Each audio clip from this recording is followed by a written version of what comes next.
பாண்டியன் ஸ்டோர்ஸ்ல இன்னைக்கான ப்ரமோ என்னன்னு பார்க்கலாம். அப்பத்தாவோட பிறந்த நாளுக்கு வீட்ல யார்கிட்டயும் சொல்லாம நம்ம 2 பேர் மட்டும் போயிடலான்னு சொல்லிட்டு கோமதியும் ராஜுவும் பிளான் போட்டுட்டு இருக்காங்க. அடுத்த நாள் காலையில 2 பேரும் அப்பத்தாவோட பிறந்த நாளைக்கு கிளம்பி போறாங்க.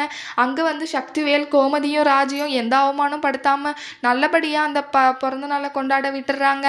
அங்க போயிட்டு நல்லா சாப்பாடெல்லாம் சாப்பிட்டு கிஃப்ட் எல்லாம் கொடுத்துட்டு வராங்க. 2 பேரும் ரொம்பவே சந்தோஷமா இருக்காங்க. அப்பத்தாவும் அங்கே சந்தோஷமாக இருக்காங்க. அவங்க வந்ததை நினச்சிட்டு 2 பேரும் வீட்டுக்கு வர்றப்போ அங்கே பாண்டியன் இருக்காங்க. பாண்டியன் கேட்குறாங்க, என்ன இவ்வளோ நேரம் எங்கே போயிட்டு வரீங்கன்னு சொல்லிட்டு கேட்குறாங்க.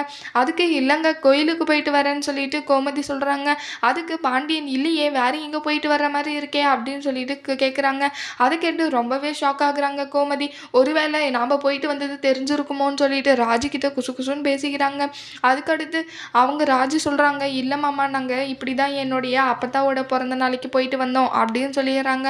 உடனே கோமதிக்கு ரொம்பவே ஷாக் ஆகிடுது. அவ உண்மையாக சொல்கிறா, நீ ஏன் போய் சொல்கிறேன்னு சொல்லிட்டு பாண்டியனுக்கு ரொம்ப கோவம் வருது. இப்படியெல்லாம் நீ நினச்சிட்டு இப்படி நடந்துக்கிறிய கோமதி, உன்னெல்லாம் நான் எவ்வளோ நம்பினேன். ஒருவேளை என்கிட்ட சொல்லிட்டு போயிருந்தா நான் உன்னை என்ன சொல்ல போகிறேன், போயிட்டு வந்தால் சொல்ல போகிறேன், அதுக்கு ஏன் என்கிட்ட மறைச்சிட்டு போனேன், எனக்கு மனசே கஷ்டமாக இருக்குது கோமதின்னு சொல்லிட்டு பாண்டியன் அங்கேருந்து கிளம்பி போயிடுறாங்க. கோமதிக்குமே சொல்லிட்டு போயிருந்துருக்கலாமோ அப்படின்னு சொல்லிட்டு ரொம்பவே ஃபீல் பண்ணுறாங்க. அடுத்து என்ன நடக்க போகுதுன்னு சொல்லிட்டு வரப்போகிற ப்ரோமோவில் பார்க்கலாம். இந்த வீடியோ பிடிச்சிருந்தா லைக் பண்ணுங்கள். பாய்.